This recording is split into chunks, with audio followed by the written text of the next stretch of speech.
Welcome back, everyone. Here with Kristen Reinbold, and as is our monthly tradition, a guest, but not just any guest. Today we have a very special guest, Mr. Tom Nabbe. Welcome, Tom. Hi, Now, everybody.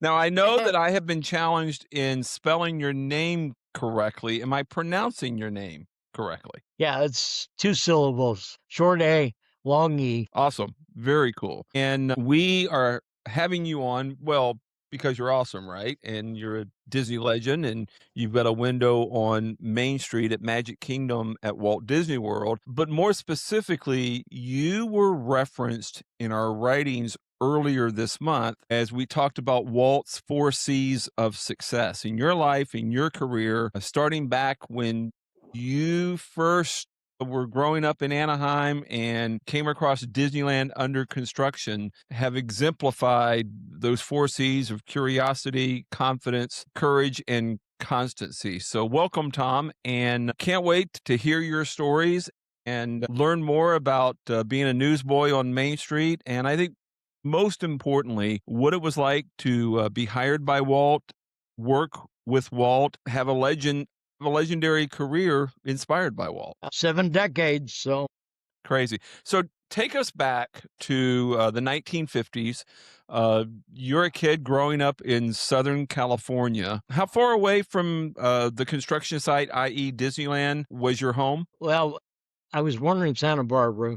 We were living in LA when Disneyland came on TV on Wednesday nights. And my mother got totally enamored with Walt. And my stepfather had been in the service, so he was eligible on the GI Bill. So she decided to drive down to Anaheim and look at housing. And she found a house that was 7/10 of a mile away from Disneyland. Wow. And we moved from LA to Anaheim Christmas time, 1954. You know, I always say that when Disney went to Anaheim, it was home to 14,000 residents. You might have been 14,000, 1, 2, and 3. I don't know how large your family was, but that's pretty amazing. And I mean, at the time, it's pretty much out in the middle of nowhere, right? Yeah, and there's still orange groves. Yeah, Yeah, a lot of orange groves. Harbor Boulevard was a 3-lane road all the way from basically Fullerton to Newport Beach. And it was, the center lane was for making left-hand turns and passing. Wow. And it was strawberry fields, bean farms, walnut groves, and orange groves all the way down to the beach. And out of the middle of all of that, Walt is going to build the so-called happiest place on earth. And you're 13 years old and you're riding your bicycle back and forth to the construction site. If I remember the story correctly, Yeah, I'm a little younger than that. I'm 12. you're 12. Okay. There you Yeah. Let's go. go, Dr. Disneyland. That's why I'm here, Tom. But you're already selling newspapers, right? And you would be there as shifts got off work and try to sell a few newspapers, right? Yeah, I had a Herald Examiner paper route in Los Angeles, and I had about 40 clients on it.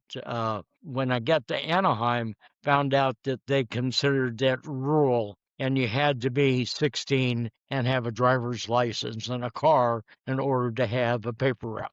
But I could get a Sunday paper route. And back there, back then, the Sunday papers, weighed a pound and It a was half. everything. 50 sections and ads from everything in the world in it. All the And I had coupons. I had a little cart that I put on the back of my bicycle, so I could go out. And so Sunday morning, I'd go out and deliver to my normal 20, 25 people. And then my paper boss, if he had any papers left over, he would drop them off, and I would ride over to the Harbor Gate. And that's where all the employees went in and out. I don't think there was ever a gate on the Harbor Gate until after 9/11. I would sell the newspapers to the construction workers. And I met a gentleman by the name of Ray Ahmet and his brother Joe. And they were going to have the Castle News concession Right. on Main Street. And they also had wheelchair stroller rentals. And they had little printing operation where they could put your headline, your name in the headline in the newspaper, or a wanted poster, that type thing. And it was either Joe or Ray, I can't remember who, told me that once the park opens, every morning I'll be out in front of the gate at around 7 o'clock. And if you want to sell newspapers for me, I'll give you 100 newspapers. And if you sell those outside the gate, then we'll let you come inside the gate and continue to sell the papers. Now, Wow. understand, I'm a independent contractor here. So uh, Right. Joe got 7 cents a paper. I got 3 cents a paper, and it was a pretty good deal. If you look at Disneyland, Walt Disney World, and I think Paris, the merchandise concession stand on the left-hand side of the gate is called the newsstand. Mhm. Well, in Mhm. 1955, it was an actual newsstand. Okay, it had newspapers from L.A. and Orange County, had the Wall Street Journal and that type of thing. Part of my job, besides selling newspapers outside the park, was Joe or Ray would go through the papers every day and pull out the editorial section, and I would carry those up to Eddie Meck's office. Eddie Meck was the manager of publicity, and he wanted Mm. to know if there was any mention of Disneyland in the newspapers and that type of thing. So I would make 2 trips a day. The morning paper and the evening paper, and haul them up there. So I got a pretty good relationship with Eddie and publicity. And anytime Eddie would say, or there was a chance to be in a shot, he'd say, "Go get that redheaded kid, that Tom kid. We'll use him in the shot." All American boy. And my hair back then was fire red, not the strawberry blonde that you see today. Okay, so I pretty much, well, with Eddie, lady was in the same office complex, Dorothy Maines, and she was the director of, I'm trying to think of what they called it, but it was of all the boys clubs and the Boy Scout clubs and that type of thing. Okay. She would Community coordinate those. relations kinda thing? Yeah, and I got to know Dorothy quite well too, because she'd see me walking back and forth with all these newspapers on a daily basis, and she sort of adopted me. And my first trip up to the studio was with a guest of Dorothy Main's. She had meetings with Walt, and she she took me up there and ate at the commissary and had a Mhm. tour of the studio and that. So I met a lot of people because I was relatively close to the Mhm.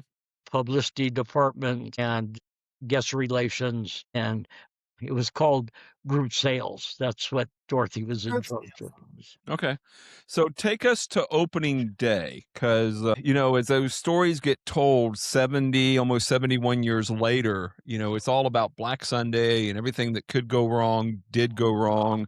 But things went right for Tom, right? Oh Because yeah, it was all you right. Now you understand, I'm a 12-year-old kid. I know. Okay, watching Disneyland being built on television.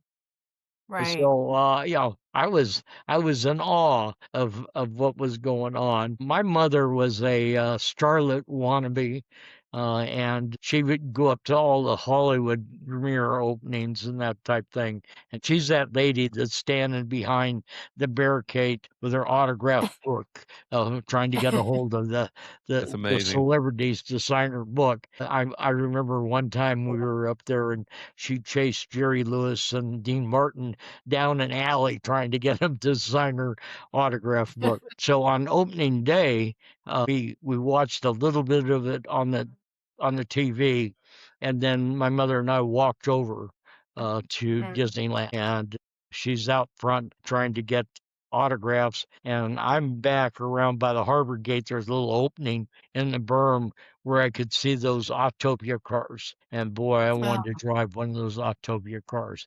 I could see the Skyway buckets, and it was the backside of the space bar and the garage for repairing the Autopia cars. And so she asked Danny Thomas for his autograph, and he very cordially gave it to her. And he sort of leaned forward and he said, "Well, have you been in the park?" And she said, "Oh, Mm. Mr. Thomas, we weren't invited." And he says, "Well, I got a couple tickets here. Would you like them?" It's got about that big around and that type of thing. And so she gave me, she Wow. knew where I was, so she came down and found me, and basically said, "Hey, yeah, we're gonna go in the park as guests of Danny Thomas." And so we got into the park. And I'll tell you, in my 50 years of experience of Disney, cleanliness has always been on the top of the list. That was the trashiest I've ever seen a Disney park in my entire life. And I think Walt saw the same thing. And I think cleanliness went right up to Yeah. the top of the list. So as cleanliness showed courtesy and capacity in that order. Yeah. Well, yeah, it's funny, we were watching the documentary by Leslie Iwerks that came Oh, out a that's couple of great. months ago, and I noticed how filthy it was. Even my wife Lindsay commented, and we're like, "Yeah, I haven't seen footage that showed trash all over the ground at Disneyland." But again, I think that's a byproduct of how chaotic it was on opening day, and everybody's just trying to learn their way. Well, you're talking the middle of July in Southern Mhm. California, in Anaheim, and it was hot. No, And you no, remember it being hot even at age 12. yeah, no question about that. Now, the next day, my neighbor from across the way, Doug Harmon, and myself, we went over and stood in those long lines and bought our 50-cent ticket to go into the park for the day. And on the 19th of July, I went to work as a newsie. So I found Ray, and he definitely gave me my 100 papers. And that was sort of a slam dunk.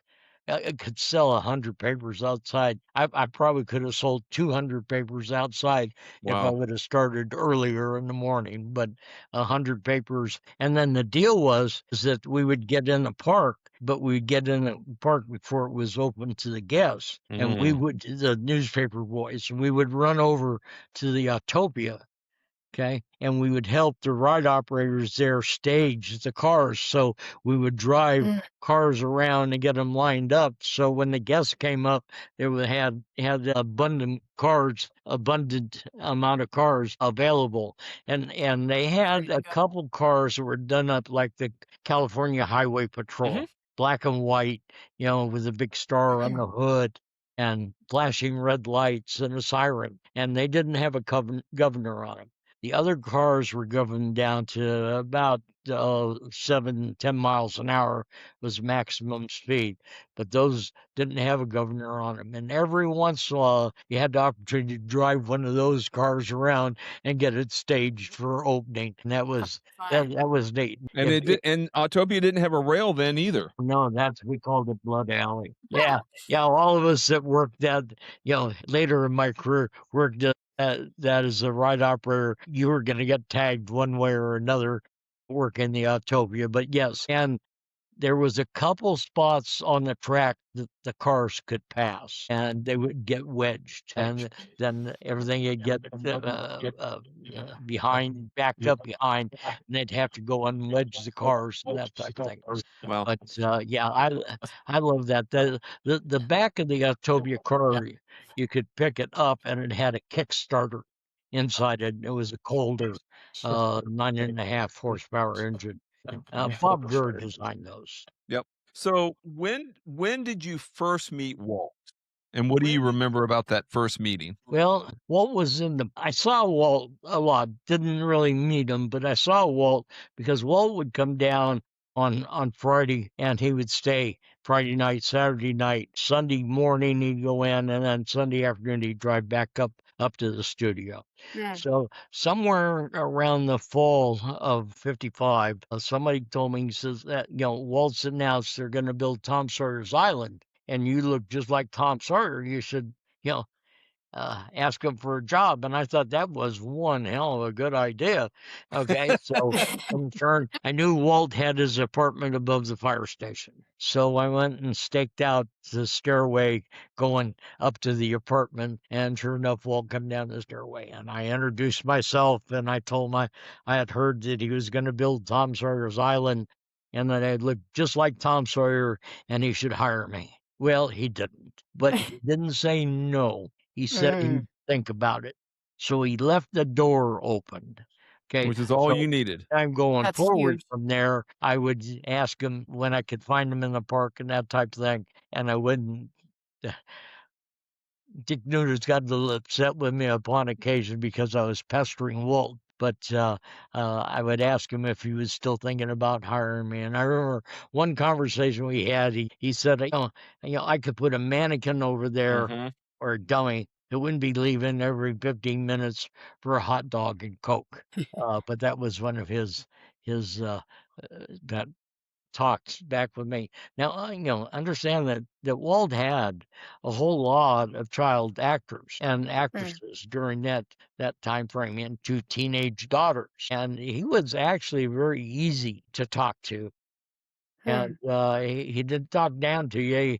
He'd listen to what you had to say, and then he'd respond to whatever you were asking and questions and that. And I sort of enjoyed that. Yeah. I had So to ask Go Tom, ahead, Kristen. thinking not only were you younger, but you had just mentioned that sometimes you got in a little trouble because you were kind of considered pestering Walt. But at any point in time, did you feel kind of afraid or have that gut check of, well, maybe I shouldn't, and you don't want to no, lose your job and you don't want to, or did you just no. say, screw it, I'm going to just go for it? No, number one, saw him every Wednesday on TV. Number So and number you're like two, this. I'm 12 years old. He's 55 years old. So it's sort of talking to your granddad. Yeah, No, I didn't feel intimidated anywhere along the line. I I remember love that. one time when Dick, I'm having Not a Van senior Dyke. moment, Newness. running for president, vice Oh, president. Nixon. Yeah, Richard and Nixon? yeah, and one of the guys in Pendleton bet me $1 that I couldn't sell him a newspaper, and so he was in Frontierland, and I asked him if he'd like to buy a newspaper, and his first comment was no, thank you anyway, and my next comment was, well, my mother votes, and at that point he bought a paper, and I won my and I Tom, I love it. and Oh, I that's won my amazing. dollar bet. I'm always been sort of a persistent type of person, and I keep going at it as long as I think it's worthwhile. I It's the love it. same thing as I absolutely enjoy sharing my heritage, and I'll continue to do that as long as somebody wants to hear it. I love One of that. my mentors, Bob Matheson, basically told me, he says, Tom, you have a story that nobody can top, and you need to share that going forward. And I charter you to take that on. And I have done that pretty much ever since I've retired. I've been involved in presentations and Mhm. Disneyana shows. And I think we met at a Disneyana show actually. D Uh, 2015. yeah. Mm. So, but I love it. I still today, the College of Hospitality for Walt Disney World's employees, I get invited about every 6 months to come share my heritage with that group. They just love it. There's usually a couple hundred that sign up, and I have a PowerPoint presentation, and it usually runs about an hour and a half. And then there's always a picture taking and handshaking event at the end. But I love that. That's Yeah. that's that's a great show. Your mom would be starstruck if she had an opportunity to come and see you today, don't you think? It's Well, amazing. you've got a window at Magic Kingdom. I mean, I think if that doesn't impress mom, I don't know what would. I think that's one of the highest honors for somebody within the Disney legacy, Well, to have. we all have things on bucket lists. I've seen now that Tom Sawyer's Island doesn't exist anymore at Walt Disney World. Right. I would love to have a window on Main Street at Disneyland, Mm. and I Absolutely. 'Cause As you should. that's That's keep where where it you all started. started. keep trying to plug for that somewhere along the line. We'll see if that happens. Hey, we'll keep plugging for Yeah. you. And speaking of Disneyland, take us back. So I'm thinking, 12, 13-year-old Tom Nabbe gets to live his childhood out basically on an island at the happiest place on earth. Surely you got some fishing in. Oh Were yeah. you able to cast the line a little bit over there on the island? Tell us about that. Walt would come over, and fish and that type thing. Walt Oh, would come out early in the morning before the guests would come into park, and he would visit with the custodial people, with the maintenance people. anybody out there that he could talk to, Talk he to. talked to in the mornings. Then once the guests came in, he sort of got inundated with people that wanted autographs. So part of our responsibility was, if you sort of asked Walt, did he want to go backstage, because he didn't know all the ways to get off stage. And Mm. if he said yes, then you would help him and escort him off stage. My last experience with Walt was in around 1962, 63, in one of those events, and we went backstage, and I said, Walt, I don't know if you remember me or not, but you hired me to be Tom Sawyer, and he says, oh yeah, and you had to bring your report card in for Dick to approve. And what was the stipulation there with your report card? So story goes that you had to have a certain grade average. What Yeah. was that? I think he held that. I think all the Musketeers had to follow the same criteria, but basically I had to maintain a C average. If I which didn't maintain the C average, Walt told me he'd fire me. and Yeah. again, Tom, when I And first met you at D23 in August of 2015, I wanted to just hug your neck because I had written basically 4 chapters in one when talking about the 4 C's: curiosity, confidence, courage, and constancy. And then I needed one story at the end of each chapter to wrap everything up. And I'm like, how am I going to find one story that wraps all 4 of these like mini chapters up? And your story about being Tom Sawyer and having to have a C average was about as perfect as it gets. So no, I'm with Bob. Like, your story is amazing, and that's an example of why you're not just a Disney legend, you're a Disney treasure. And Absolutely. people need to hear from you. Want to hear from you. well, Jeff, reflecting back on my life, and if you'd have asked me uh, 25 years ago, uh, what would I be doing and that type thing, I wouldn't say that I'd be retired. But in turn, like I say, I enjoy sharing my heritage. I had some fantastic mentors through my career. The first six years is I was a living character. Haven't changed much, but I was, and then I turned 18, had to be 18 to be a ride operator at Disneyland. And then I immediately went into a leadership role as a foreman on the Tom Sawyer Island rafts, Mm. because I'd already learned how to drive the rafts, and so nobody had to train me on driving a raft when I became a ride operator. And so 4 days a week I was a foreman, and a lot of the employees at Disneyland back at the time frame were school teachers and Marines.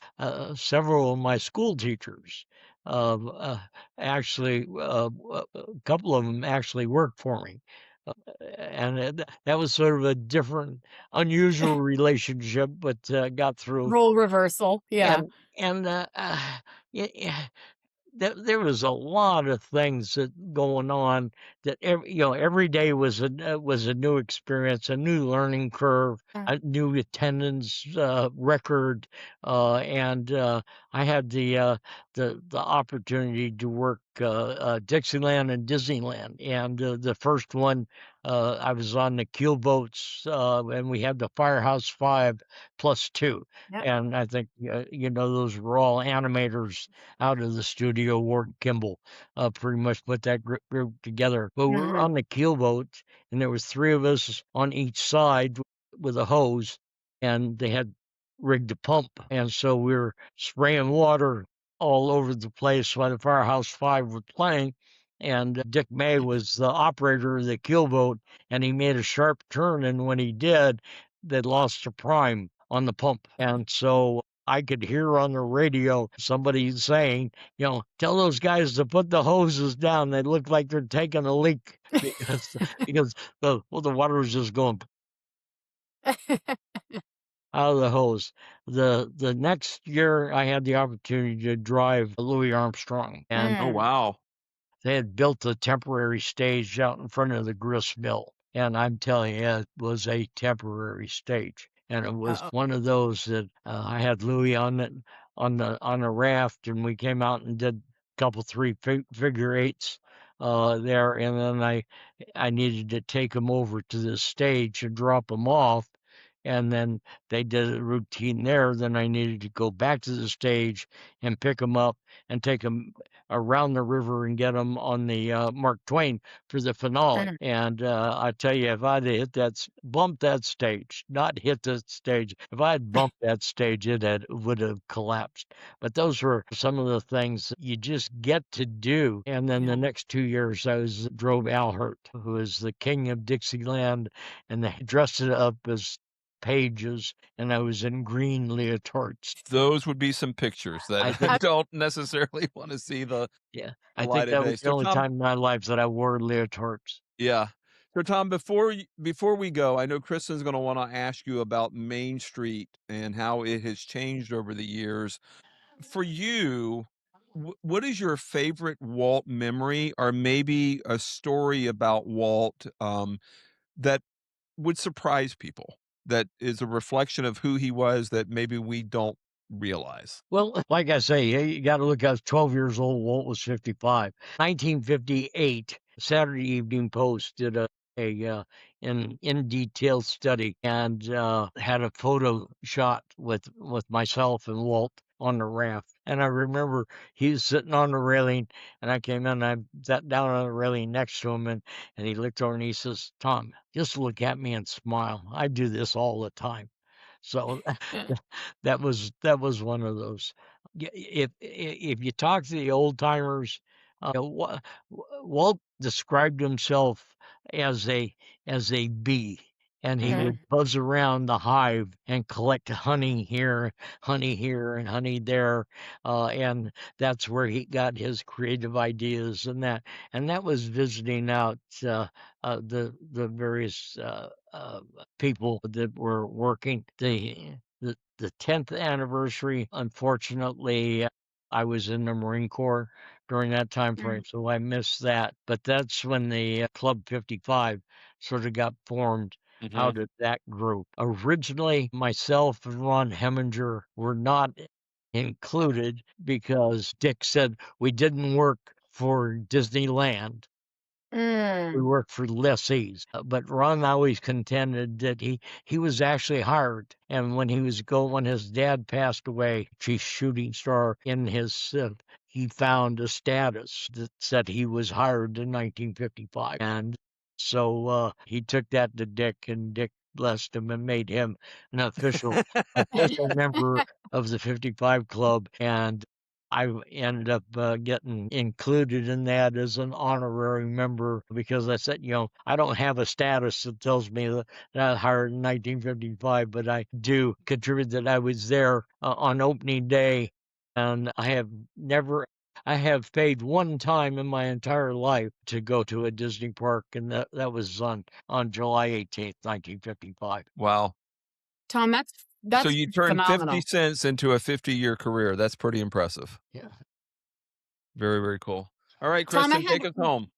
yeah, I just had a quick question for you. Of course, I write Mondays on Main Street. Main Street is very near and dear to my heart, and I'm going to be fighting for you and advocating for you. I know all of our listeners are too, to make sure you get that window also on Main Street in Disneyland. That's where it all started. I just have to know, can you take us back real quick to when you got your window on Main Street in the Magic Kingdom at Walt Disney World? Like, that had to have just felt like a you know, pivotal moment of your life, right? Like, that's a Well, coveted moment. absolutely. Yeah, it was '03, and it was right after I had retired in June. June is a very popular month for me. I was born in June. I was hired in June. I was retired in June. Father's Day is in June, and my Yep. wedding anniversary is in June. So June is a very prominent month in my life. In turn, I thought that was the cream de cream. That was the Yeah. thing that I cherish so much. And Mm. they did the dedication a couple months after I had retired. at World, and they gave me a replica of my window. It's a little tiny window. I looking. I think Kim Irvine and Leo Tunes just got a Right. window on Yep. Main Street at Disneyland. Yes. But yeah, all the older 55 club members. Bob Penfield has a window at Disneyland. Ray Vandy Walker has a window at Disneyland, and I thought that was nothing could top that. Right. That was like receiving an Oscar or entrance into the Hall of Fame. But in turn, I had gone to every 5-year anniversary for Disneyland. A few of the times it was on the mouse's dollar. A few of the times it was on Tom's dollar. But like I say, I missed the 10th anniversary because I was in the Marine Corps, and I missed the 65th anniversary because of a pandemic. But all Mm. the rest were there. Well, the last time I saw you, you were in the conclave parade for the 60th last July, and you were eating it up, buddy. Yeah, both Bob Penfield and I rode in the parade in the fire truck, and Oh, were honored as original cast members. The thing that took me totally by surprise on that one, I was invited to the park flag ceremony early in the morning, and yeah. about five minutes into the ceremony, all of a sudden I hear my name, and I'm being complimented for being an original cast member and Mm. a veteran. So that took it. So if Mm. you're looking at YouTube, look at the flag ceremony, and at 5 minutes into the flag ceremony, I get recognized on that. As Well, you should. but but we were out for the Disneyland's 50th anniversary, and the alumni club had a party, and we were there. And Jim Core says, "Tom, I'll see you in September." And I'm going, "Jim, maybe in 5 years from now you'll see me in September." He says, "Oh no, that you, Sully, and myself are going to be inducted as Disney Legends Mm. in September." Mm. And that was in '05. And I just like I say, I thought that the window on Main Street was the top. Boy, being a living Disney legend Mhm. Right. is really an advantage along the line. I was looking the other day of all the people that were inducted alive, and only Steve Martin and myself are alive. Everybody else has passed on. Mm. So I have something in common with a major celebrity that we're both newsies at Disneyland and both uh, Disney legends. Amazing.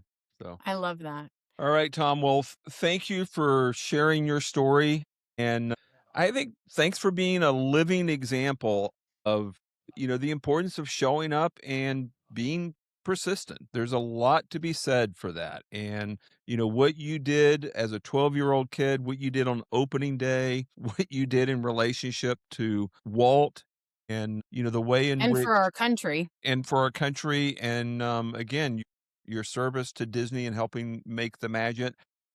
I know I can't thank you enough. Kristen, I'm sure feels the same. And Absolutely. yeah, Well, if anybody wants more detail, I did write a book. he did. So yeah, That's right. it's available on Amazon, or if you want to personalize, it's available on my website, tomnabbe.com. Yep. And then I'll be at a Disneyana show in Dayton in June 12th. Actually, I'll be there on my birthday. All right. Because Oh, June's a big month for you, buddy. Yeah. it is. All And right. Well, then, Tom, thank you. you're welcome.